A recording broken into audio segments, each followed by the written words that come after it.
Hi, welcome to this how to play video of Raiders of the North Sea. North Sea is a series of 3 games. This is the second in the series, and we're really excited to see how the game plays. And if you haven't seen our unboxing video, please go and have a quick look before you come here, and then now we can show you how to play the game. You're Vikings. You want to have fame, you want to plunder, you want to get gold, you want to impress your king, you impress your chieftain, and how to do that, you want to raid as many places as possible and bring glory to your tribe and your nice village here.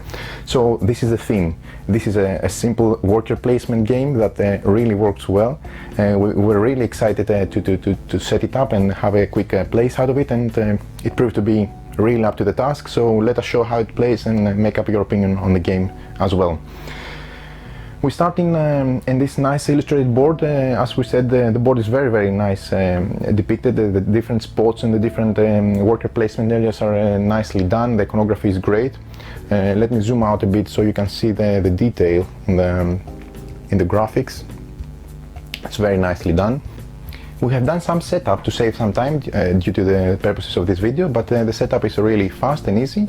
What you do is you get all the resources of the game. What is considered as plunder resources is livestock, metal, Valkyrie, the black skull, and also the gold. So you mix all those in the black bag here, and you place the proper amount as depicted in the green shield on the top left of each raiding spot. So when you do that, you also put the Vikings there, that they are to be recovered when you finish the raid. For example, here you see a grey spot, so you place a grey Viking. Here you see a white spot, so you place a white Viking, and the north part of the section is ready. We also shuffle this deck of tiles of offerings. You shuffle and you open 3. You put the scoring trackers on the 3 tracks of the game. The yellow one on the top is the victory point that goes around all the game board. The black one in the middle is the Valkyrie track, and the red one on the bottom left is the armory track. We'll see what that does in the continuing of the game. To start the game, take the Townfolk deck, pick up 5 cards for each player, give them 5 cards, and have a quick look on the abilities and the starting cards. So they select the starting hand, so they pick up, say, this one, that one, and that one. You pick up 3 to start, and this is your starting hand. You have 3 cards in your hand and 1 black worker. This is how you start the game. What is the purpose in this game? What you're trying to do is you're trying to get provisions, to get sort out, to make your shipments, to get your crew together so you can go and raid and gather fame, glory and victory points for your chieftain. The player who does this best gets to be the winner at the end of the game by adding up all the victory points in his possession. So essentially what you need to remember this game is when you start on your turn, you have 2 options, simple 2 options. You can either select to go to the bottom part of the map, which is the village, where usually people go there to prepare, to get provisions, to get actions, to get cards, to get the crew members, or you can decide to go to the upper part of the map, which is the raid place. You cross the canal and you go to the north when you're going to raid monasteries, you're going to raid harbors, and you're going to raid fortresses to get the plunder and get more victory points out of it. So let's quickly have a view of the spaces in the village and the different buildings where people can go and get provisions and get prepared for the raids. Again, reminding that you start always with 1 meeple in your hand, you place it on a spot, you do that action, and then you pick up a different worker from a different spot, a different building, and then you do that action. Essentially, each turn you have 2 actions to do when you're in the village. So let's go and see quickly what each place it specifically provides to the player while preparing with the raids in advance. You need to go a lot in the village at the beginning of the game, and then as you move on you start going more and more towards the north, where you're going to raid more and more places and get more VPs and plunder out of it. The iconography is very simple to follow, so it's not a lot to explain here, but let's go and see what each building does. So for example, the silversmith. I start with my worker, I place it in this spot, which is free. You see this spot doesn't have any color codings. That means that I can put any color of worker, black, gray or white I want in this spot. So I put this one, and depending on this color of the worker I just placed, with the black one I get 3 silver coins from the bank that I can use later on. Or if it was a gray or a white worker, that would give me 2 silver points. Simple as that. My turn is not over. I still have to do a second part, which is pick up a different a worker from another building, not the same one. So say I'm going to pick up the one from the gatehouse, I pick up this one, I'm going to have this worker available on the next turn, and I do that action too. This action gives me the ability to take 2 cards from the deck of cards. So essentially I draw 2 more cards from my hand from the deck of cards of the Town Fox people. And then I'm done for the round. Now you can't start preparing for a raid and don't have provisions with you, right? So you need to get provisions for your trip to last and then go invade. So what you want to do is you want to go to the mill, and depending on the color of the worker you just placed, you get the following provisions. So if it's a black one, again you get 1 bag of provisions, that's food for the trip, and it's also required from the raiding spots. This is a gray worker, gives you 2 bags of provision, and a white worker gives you 2 bags or a piece of gold, right? Yeah. So following the mill, then we go to the barracks. The barracks, for example, show you this black 1 card. That means that you can play 1 card from the hand and start hiring crew and put crew on your boat, so you can start raiding spots. So the crew, you know how this works, the card is, if you want to go to the barracks, you simply select a card from your hand, you pay now a number of silver coins depicted on the top left. This one is 1, this one is 3, this one is 3, and then you put this card open next to your boat. So this is one of your crew members. You can have 5 crew members at the top. If you want to get a 6th one, you can just replace the previous one and then keep the new, put the new one in its spot, but always not more than 5. So what is the anatomy of this card? This card provides you, after you pay it, it provides you with some strength military that you're going to need for the raid. We're going to explain this one later. It has a special ability, it's depicted here. And this one is a different ability. Well, if you play this not as a crew, if you play it as a card for that ability here, which is done in the town hall. Because if you go at the town hall, you can select a card from your hand and play it for what is written on the bottom right of the card. For example, I pay this card and I go here, and what I do is I gain 1 provision and 1 silver for my trip. I lose 1 livestock to gain 1 iron. I draw 3 new cards to my hand. So you see, you can have a lot of options depending on the variety of the cards, but you need to go here to play the card with the play symbol depicted on the town hall. Another building in the village is the treasury here. What you do at the treasury, when you place a worker, you do the action, or when you remove a worker, you do the action. You discard 1 card from your hand to get 2 silver coins, or you discard 2 cards from your hand to get a piece of gold.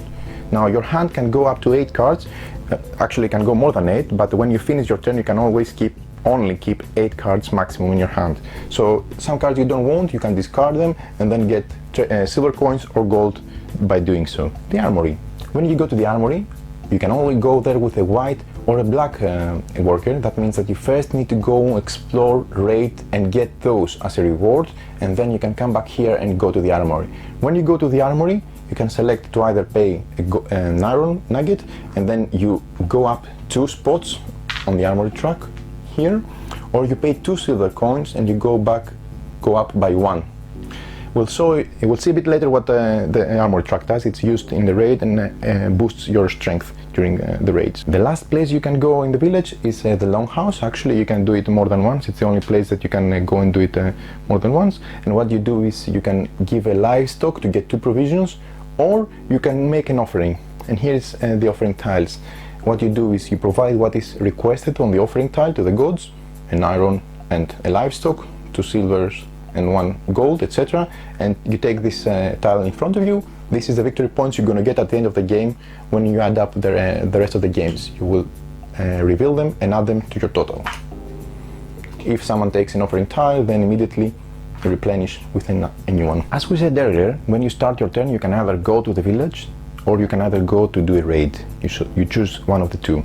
So say we are prepared, we did some pre-work, we got our provisions, got our crew, and now we're ready to start making raids and getting stuff out of the north.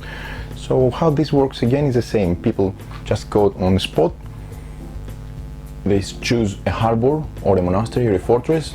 They need to put the correct color of workers. Here is a black or gray, so we can put 1 in those 3 spots.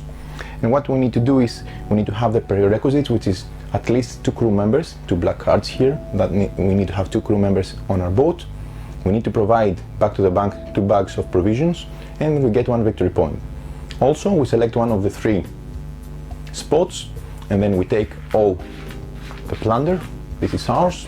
And also we finish our turn always by taking 1 worker, and this is a worker we take back into our hand and we're going to have it for the next turn.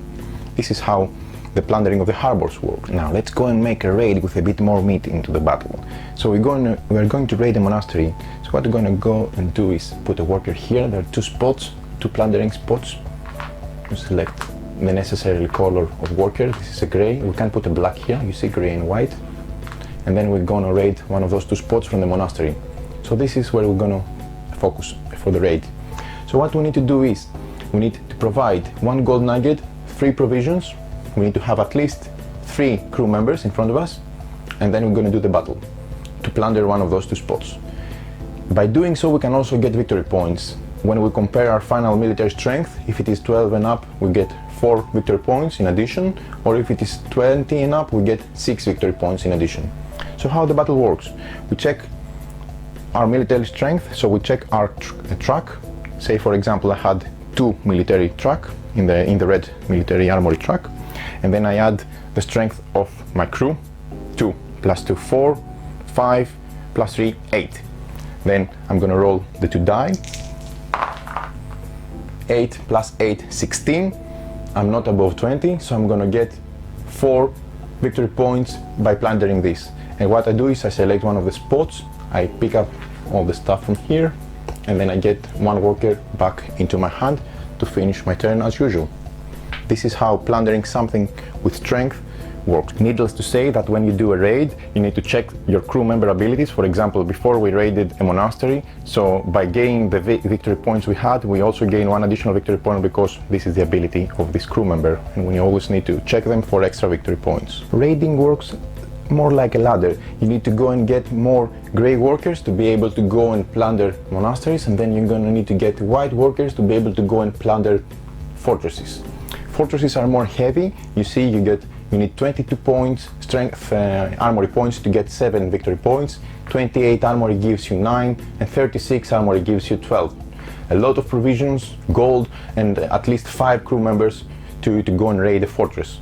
So this is more fortified, this is more difficult, but the rewards are much more, so it's something that you're gonna go after eventually. So basically this is the main idea of the game. So people are gonna start working in the village, getting provisions, getting ready for the raids, starting building up some resources, then getting crew members with better abilities and better special abilities during the battle, and maybe gaining more VPs during the raids, and then you're gonna move forward, starting from the harbor to gain gray workers, then being able to move to the monasteries to get white workers, and then pushing towards the north and getting attacking the fortresses to get even more victory points, and reaching the end of the game. How the game ends? Simply if one of the 3 different conditions is met. If the offering tiles are depleted, then the game ends. Everybody goes 1 more round and then the game ends. If all the Valkyrie, which we're going to explain in a bit, ends, then we're going to end the game. Or if all the spots above the 3 fortresses have 6 spots for attacking.